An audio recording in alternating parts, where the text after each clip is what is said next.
The Hunger Games by Suzanne Collins. Chapter 2.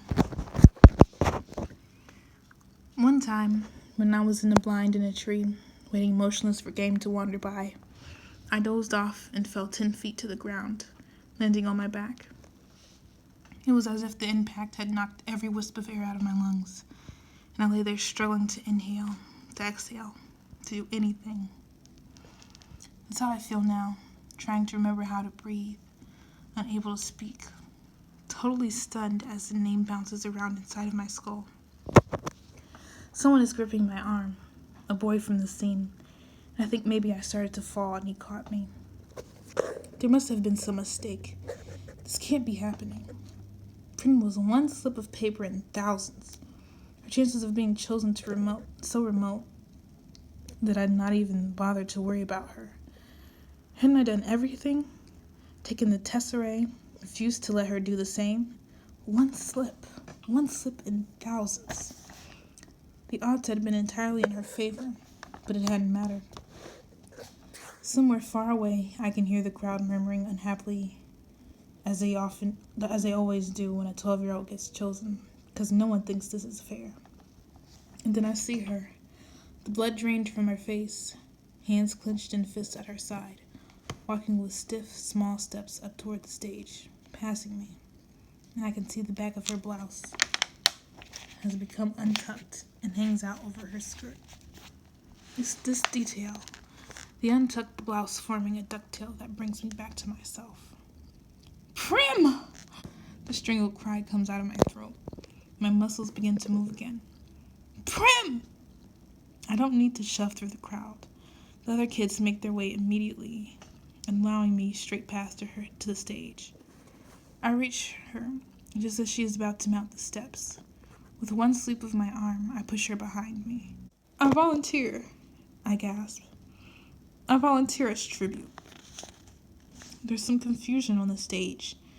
District 12 hasn't had a volunteer in decades, and the protocol has become rusty.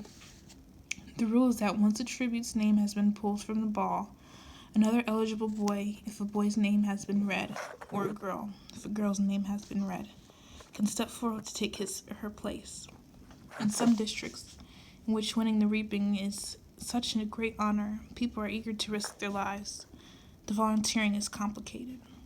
But in District 12, where the word tribute is pretty much synonymous with the word corpse, volunteers are all but extinct. Lovely, says Effie Trinket. But I believe there is a small matter of introducing the reaping winner and then asking for volunteers. And if one does come forth, then we, She trails off, unsure herself. What does it matter, says the mayor. He's looking at me with a pained expression on his face. He doesn't know me, really, but there's a faint recognition there. I am the girl who brings the strawberries. The girl his daughter might have spoken of on occasion. The girl who 5 years ago stood huddled up with her mother and sister as he presented her, the oldest child, with a Medal of Valor. A medal for her father, vaporized in the mines. Does he remember that? What does it matter? He repeats gruffly. Let her come forward. Prim is screaming hysterically behind me. She's wrapped her skinny arms around me like a vice. No, Katniss, no! You can't go! Prim, let go, I say harshly, because this is upsetting me and I don't want to cry. When they televise the replay of the reapings tonight, everyone will make note of my tears, and I'll be marked as an easy target. A weakling. I will give no one that satisfaction. Let go! I can feel someone pulling her from my back. I turn and see Gil has lifted Prim off the ground, and she's thrashing in his arms. Up you go, Catnip, he says, in a voice he's fighting to keep steady. And then he carries Prim off toward my mother. I steel myself and climb the steps. Well, bravo, gushes Effie Trinket. There's the spirit of the games. She's pleased to finally have a district with a little action going on in it. What's your name? I swallow hard. Katniss Everdeen, I say. I bet my mutton statue was your sister. Don't want her to steal all the glory, do we? Come on, everybody. Let's give a big round of applause to our newest tribute, trills Effie Trinket. To the everlasting credit of the people of District 12, not one person claps. Not even the ones holding betting slips. The ones who are usually beyond caring. Possibly because they know me from the Hob, or knew my father, or have encountered Prim, who no one can help loving. So instead of acknowledging applause, I stand there unmoving while they take part in the boldest form of dissent they can manage. Silence. Which says we do not agree, we do not condone. All of this is wrong. Then something unexpected happens. At least I don't expect it, because I don't think of District 12 as a place that cares about me. But a shift has occurred since I stepped up to take Prim's place, and now it seems I have become someone precious. At first one, then another, then almost every member of the crowd touches the 3 middle fingers of their left hand to their lips and holds it out to me. It is an old and rarely used gesture of their district, occasionally seen at funerals. It means thanks. It means admiration. It means goodbye to someone you love. Now I am truly in danger of crying, but fortunately Haymitch chooses this time to come staggering across the stage to congratulate me. Look at her. Look at this one, he hollers, throwing an arm around my shoulders. He's surprisingly strong for such a wreck. I like her.